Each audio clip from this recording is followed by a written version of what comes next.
konseling yang siap mendengarkan cerita kamu. Nah, kamu ini boleh banget cerita sama aku, cerita tentang kuliah, tentang pertemanan, tentang keluarga, bahkan tentang cinta juga itu boleh ya. Nah, dan kamu juga gak perlu takut cerita kamu akan tersebar kemana-mana, karena di konseling ini sudah ada asas-asas kerahasiaannya ya. Baik, Kak. Oke, sebelum kita mulai sesi konselingnya, alangkah baik kita buka dengan berdoa bersama ya. Berdoa dimulai.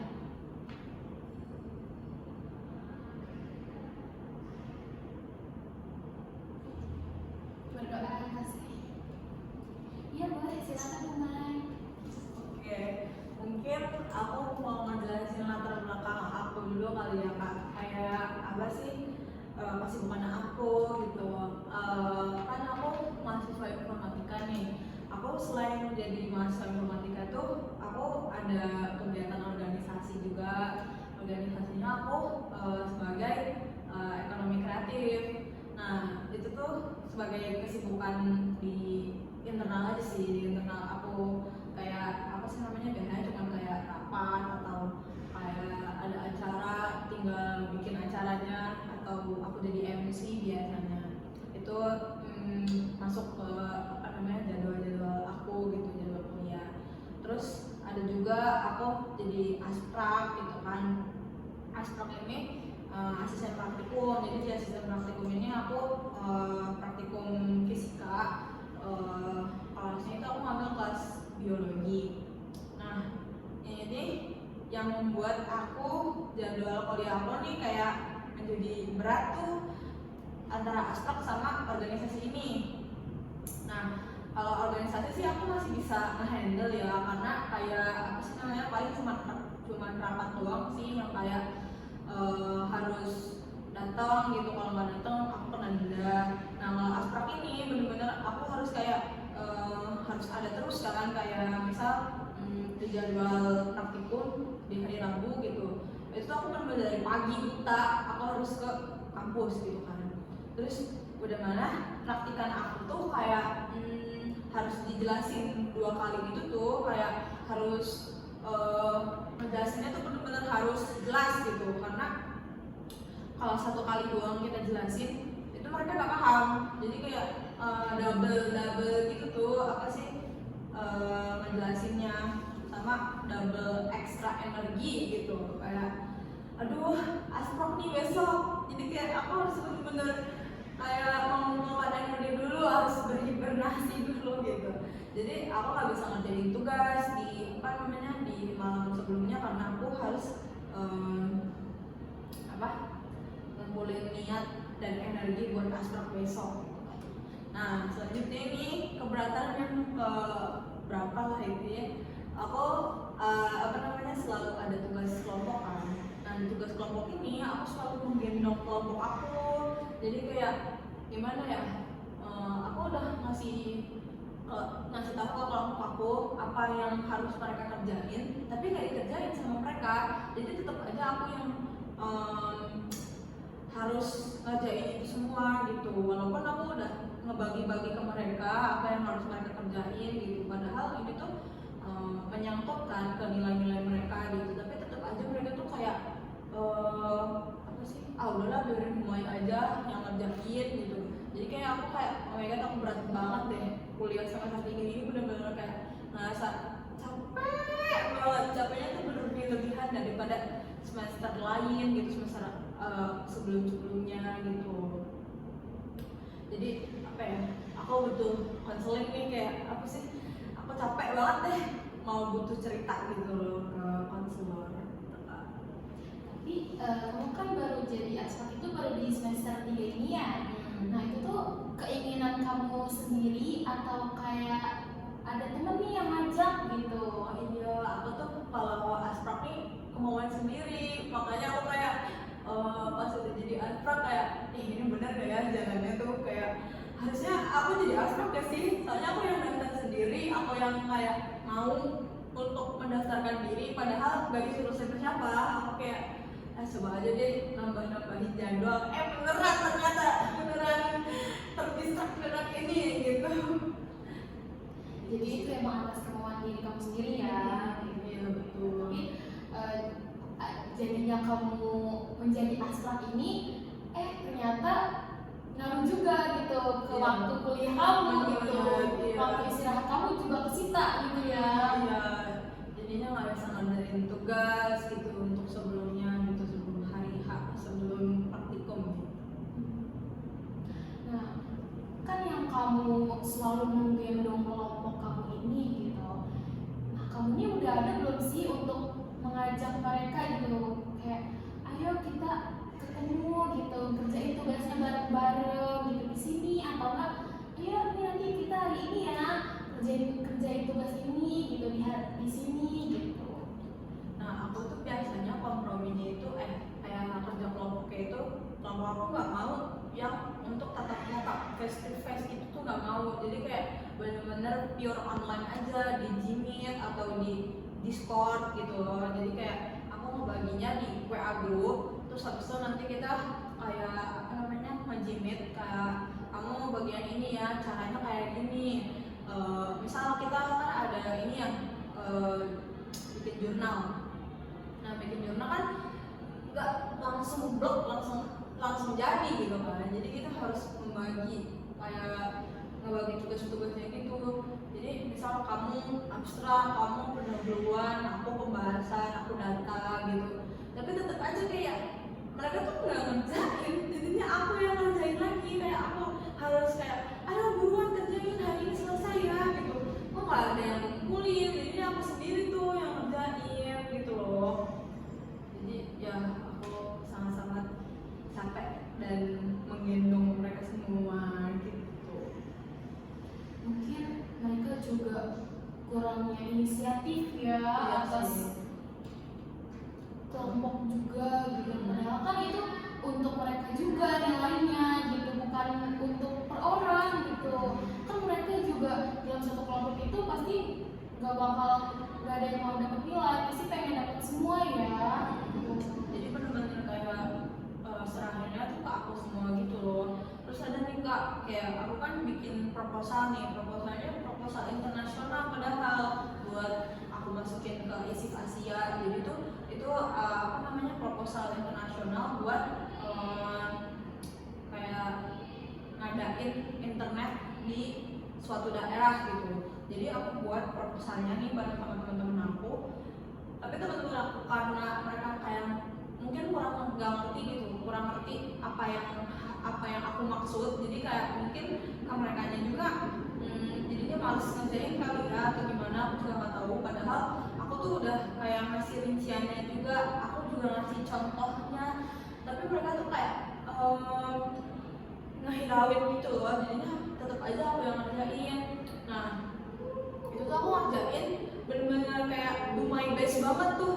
Kayak aku ngerjainnya dari pagi sampai malam gitu kan, sampai tuh aku kayak jam 1 atau jam 2 gitu itu aku baru tidur gitu.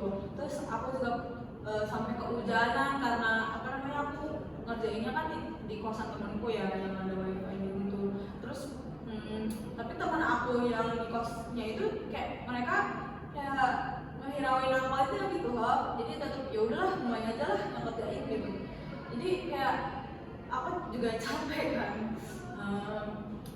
apa ngerjainnya juga. Terus kehujanan aku sampai sakit tuh kayak sampai flu, sampai demam gitu buat ngerjain proposal internasional ini doang gitu. Terus bener-bener oh my god, I do my best. Ternyata nilai yang aku hasilin ini nggak sesuai dengan ekspektasi aku. Apalagi teman-teman aku yang effortless, kayak aku ngeliatnya mereka tuh kayak nggak pernah ngerjain gitu, dan itu semuanya mereka kayak nggak pernah kerja kelompok, nggak pernah kayak kompromi ke teman-teman kelompok kayak gitu. Dia cuma kayak ngandelin ChatGPT doang gitu. Ternyata mereka dapat nilai yang bagus, yang lebih tinggi daripada aku. Aku kan kayak kecewa banget kan, aku kecewa banget sama diri aku padahal udah sampai sakit, udah sampai nggak tidur gitu loh, dengan kesibukan aku sebagai asprak dan organisasi. Kayak aku ngerasanya kayak nggak adil gitu tuh. Aku padahal udah do my best banget, kayak aduh aku kecewa banget deh sama nilai ini. Terus habis itu aku juga kayak ngerasa kecewa juga ke teman kelompok aku sampai minta maaf ke kelompok aku, maaf ya guys, kayak aku padahal udah do my best tapi ternyata nilainya segini, kalian sih nggak ikut ngerjain, aku sampai bilang kayak gitu. Tapi ya aku lebih ke kecewa sama diri sendiri sih, soalnya aku kayak ternyata apa namanya, effort yang aku lakukan ini kurang ya gitu daripada teman-teman aku yang lain gitu yang nilainya tinggi gitu. Kalau yang bisa aku simpulkan ini, kamu ini lebih ke kecewa ya sama teman-teman kelompok kamu ini gitu. Jadi mereka tuh nyepelein kamu gitu, kayak nyepelein juga tugasnya gitu kan. Nanti juga ada si Umar yang bisa ngerjain gitu. Jadi mereka ya udah leha-leha aja gitu. Semuanya dikasih ke kamu ya gitu. Benar-benar. Jadinya aku kan rasanya kuliah tuh jadi males gitu tuh, kayak karena apa ya, setiap hari ada aja gitu beban yang harus aku timpa, yang harus aku apa ya, yang harus aku kerjain gitu. Jadi aku kayak males kuliah gitu, kayak hari Senin aku harus ngapain, hari Selasa aku harus ngapain, hari Rabu aku harus ngastrak gitu kan. Kayak aku rasanya jadi kayak kok jadi males kuliah ya, aku mending tidur aja gitu, ngapain sih kuliah gitu, orang aku juga apa ya, hasilnya juga nggak memuaskan gitu kan aku rasanya gitu sih Kak. Aku ngerti banget sih perasaan kecewa karena kelompok, terus kecewa karena kamu nih udah buat tugas nih sebisa kamu, kamu sampai begadang, se-effort kamu gitu, se-effort pokoknya udah my best banget gitu. Tapi ternyata nilai kelompok kamu ini lebih kecil daripada kelompok yang lain yang tinggal kopas-kopas aja gitu dari AI gitu ya. Aku ngerti banget sih itu. Pasti emang rasanya kesel, kecewa, sakit hati ya gitu kan. Karena emang udah dikecewain sama kelompok, terus dikecewain juga sama hasilnya gitu. Padahal kan kamu nih udah mengusahakan banget gitu untuk tugas yang ini gitu. Iya benar Kak, jadi males kuliah nih Kak, aduh gimana ya Kak. Ya mungkin kalau dari cerita kamu ini ya, mulainya dari kamu ikut asprak, itu kan asprak udah kemauan kamu sendiri ya, apalagi itu dorongan dari diri kamu sendiri gitu, pengen mencari pengalaman gitu. Terus kamu juga ikut organisasi gitu kan. Nah itu tuh kamu tuh sebenarnya punya semangat belajarnya yang tinggi banget Humaida gitu. Sebenarnya kamu itu bukan malas kuliah, kayak lebih capek ngadepin orang-orang tuh yang gak ada effort balik untuk diri kamu. Iya sih benar Kak. Ya begitu ya Humaida. Jadi kayak aku nih sebenarnya udah effort banget, tapi aku nih gak dapat feedback dari teman-teman aku gitu loh. Jadi ke kitanya tuh jadi males gitu. Kadang kan yang buat kita malas kuliah juga bukan karena pertemanan juga, atau karena kita dapat nilai rendah gitu. Mungkin dari aktivitas kuliah yang monoton ya, jadi kita kebawahnya males gitu.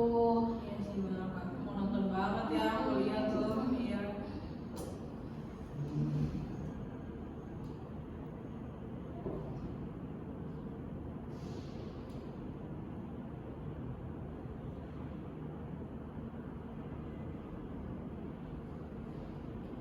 Tapi dari kan kamu nih udah capek gitu ya belajar terus gitu, kayak ngerjain tugas.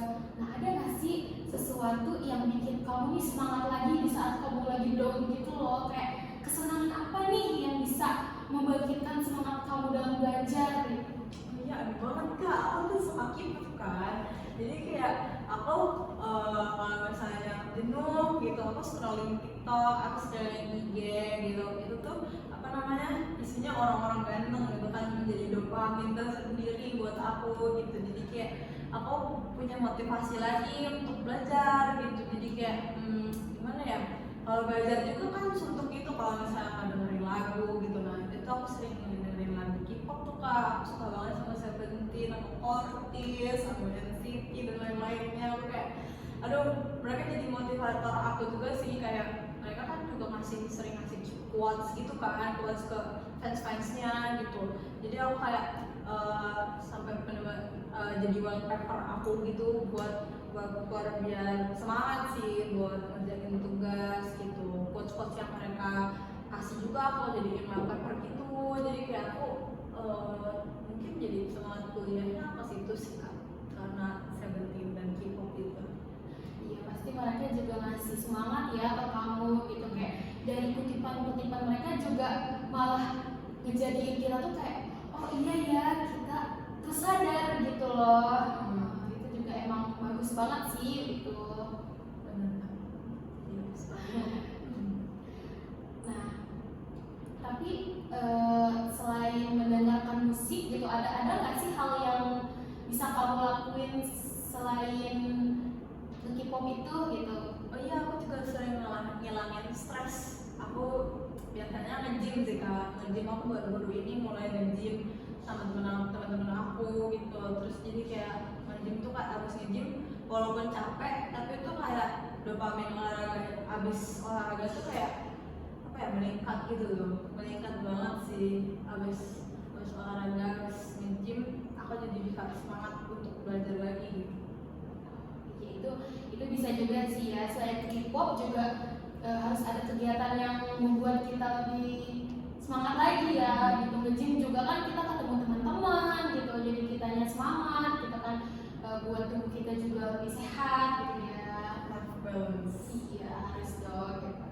Nah, kalau dari cerita kamu ini kayaknya kamu ini perlu membuat notes jadwal kamu untuk belajar deh. Iya sih kak, aku belum pernah tuh buat apa timeline atau to-do list itu kali ya kak. Itu aku belum pernah sama sekali, jadi mungkin jadwal aku berantakan tuh dari situ kayaknya kak. Nah, ya itu juga bisa yang membuat kamu seharian itu ngerjain tugas aja, kayak kamu sampai sakit, sampai kehujanan, karena kamu ini nggak punya timeline yang tepat gitu yang bisa memperhatikan jadwal kamu gitu. Mungkin kedepannya kamu nih bisa loh bikin timeline itu, misal dari bangun tidur nih, kamu harus ngapain dulu nih, entah itu kan sarapan gitu atau mandi gitu. Nah nanti waktu belajarnya itu misalkan dari jam 7 malam sampai jam 9, nah itu kamu pakai buat belajar, buat ngerjain tugas, bahkan buat konfirmasi sama teman kamu, ngomongin tugas gitu kan di WhatsApp atau ketemu langsung gitu, itu bisa. Nah jam 10-nya ini kamu udah harus tidur gitu, jadi biar kamu ini gak memforsir banget tubuh kamu untuk selalu belajar atau selalu ngerjain tugas aja gitu. Iya sih kak, mungkin aku harus ngerjain timeline, ngerjain to-do list itu kali ya kak. Mungkin minggu depan konseling lagi kali ya kak buat ngomongin jadwal aku gitu, to-do list aku. Boleh banget, jadi nanti minggu depan kita lihat ya to-do list kamu nih sudah berjalan nih yang mana aja gitu. Jadi kamu pulang dari sini mungkin bisa langsung buat to-do list itu ya. Baik-baik, aku pasti ngerjain to-do list itu kayak biar supaya jadwal aku tertata gitu kali ya kak. Iya, tadi kan supaya kamu jadi gak tertata juga kan, sebelum ini kan kamu belum punya jadwal yang tertata ya, jadi kamu tuh capek banget memforsir diri kamu, udah jadi asprak, terus organisasi, kan organisasi juga pasti rapat sampai malam gitu ya. Sampai kamu sakit, flu, ya itu emang berat banget. Maida, aku ngerti banget sih perasaan kamu juga kecewa sama teman-teman kelompok kamu, kecewa sama diri kamu, padahal kamu juga udah keren banget, udah bisa banget menggendong teman-teman kelompok kamu gitu, walaupun emang nilainya tidak sesuai ekspektasi kamu ya gitu. Ngerti banget kamu Maida, tapi kamu sejauh ini emang udah hebat banget, udah kuat banget, udah keren banget. Pokoknya aku bangga banget sama kamu udah sampai di titik ini. Makasih kak. Ya. udah pokoknya keren deh, walaupun kamu ngerasa aduh aku ini kurang gitu, aduh gimana ya nggak enak sama kelompok aku gitu.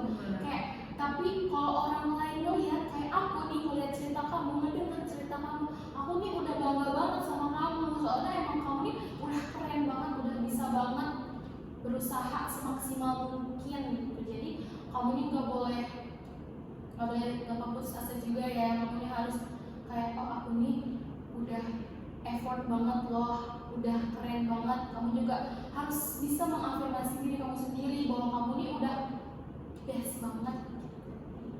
Iya sih, benar-benar. Makasih loh Kak. Iya, mungkin konseling selanjutnya bisa kita jadwalkan di minggu depan ya. Iya Kak, insya Allah bisa. Oke, jangan lupa dibuat ya timeline-nya itu. Siap. Nanti kita lihat di hasil di minggu yang akan datang ya Bu Maida. Oke Kak. Sebelum kita akhiri sesi konseling ini, mari kita tutup konseling ini dengan doa ya. Doa dimulai.